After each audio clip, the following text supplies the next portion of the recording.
शकुनी के पासों का रहस्य बहुत समय पहले की बात है। भारत के गांधार राज्य में एक राजा सुबल राज्य का था। वह एक बहुत शक्तिशाली और न्यायप्रिय राजा था। उसके दो बेटे शकुनी और दूसरे। राजा सुबल की एक बड़ी मित्रता थी हस्तिनापुर के राजा धृतराष्ट्र से। दोनों राजाओं ने अपने अपने राज्यों के बीच दोस्ती कायम रखी, लेकिन दुर्भाग्य से हस्तिनापुर के दरबार में एक ऐसा समय आया जब धृतराष्ट्र के पुत्र दुर्योधन और शकुनी के बीच एक गहरा झगड़ा हुआ। यह झगड़ा राजनीतिक स्वार्थ और सत्ता की लालसा से भरा था। शकुनी के पिता सुबल ने हस्तिनापुर की सभा में कुछ असंगतियां की, जिसके कारण धृतराष्ट्र और उसके पुत्रों ने राजा सुबल और उसके परिवार को बंदी बना लिया। शकुनी और उसके परिवार को क्रूरता से कैद में रखा गया। उन्हें भूखा रखा गया, ठीक वैसे ही जैसे वे खुद को असहाय महसूस कर रहे थे। धीरे धीरे शकुनी के परिवार के सभी सदस्य भूख और अत्याचार के कारण मर गए। केवल शकुनी बचा। मरते मरते उसके पिता राजा सुबल ने शकुनी को एक संदूक दिया जिसमें हड्डियों से बने पासे रखे। उसने शकुनी से कहा, बेटा, ये पासे तुम्हारे भाइयों की आत्मा है। ये तुम्हारे साथ हैं और जब तुम इन्हें फेंको तो ये तुम्हें शक्ति और बुद्धि देंगे। ये पासे तुम्हारे लिए प्रतिशोध का माध्यम बनेंगे।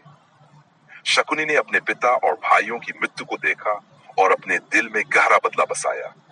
उसने प्रण लिया कि वह हस्तिनापुर के कौरव वंश का अंत करेगा। वर्षों बाद शकुनी हस्तिनापुर वापस आया। उसने राजा धृतराष्ट्र के प्रति अपनी वफादारी जताई, लेकिन उसके मन में केवल बदला था।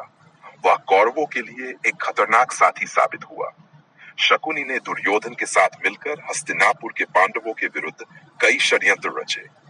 उसने दुर्योधन को पासे के खेल में फंसाया और पांडवों को उनकी सारी संपत्ति से हाथ धोना पड़ा। शकुनी के पासे जैसे जादुई थे जो हर बार उसकी चाल के अनुसार गिरते थे। शकुनी के पासों के पीछे छुपा रहस्य था। ये केवल खेल नहीं था, बल्कि वह अपने पिता और भाइयों की आत्माओं से शक्ति प्राप्त करता था। वह अपने विरोधियों को धोखा देने के लिए इन पासों का इस्तेमाल करता था। उसकी चालाकी और चाल ने पांडवों के लिए कई कठिनाइयां खड़ी की। आखिरकार कुरुक्षेत्र के युद्ध में भी शकुनी ने कौरवों की तरफ से युद्ध में हिस्सा लिया, लेकिन भीम ने उसे युद्ध के दौरान मारा और शकुनी की मृत्यु हो गई। शकुनी चला गया, लेकिन उसने अपनी चालाकी और अपने रहस्यमय पासों के जरिए इतिहास में एक अमिट छाप छोड़ दी। शिक्षा। शकुनी की कहानी हमें सिखाती है कि बदला और छल से भरा जीवन अंततः विनाश की ओर ही ले जाता है। साथ ही बुद्धि और चालाकी का इस्तेमाल सही दिशा में होना चाहिए, न कि कुरीतियों और नफरत के लिए।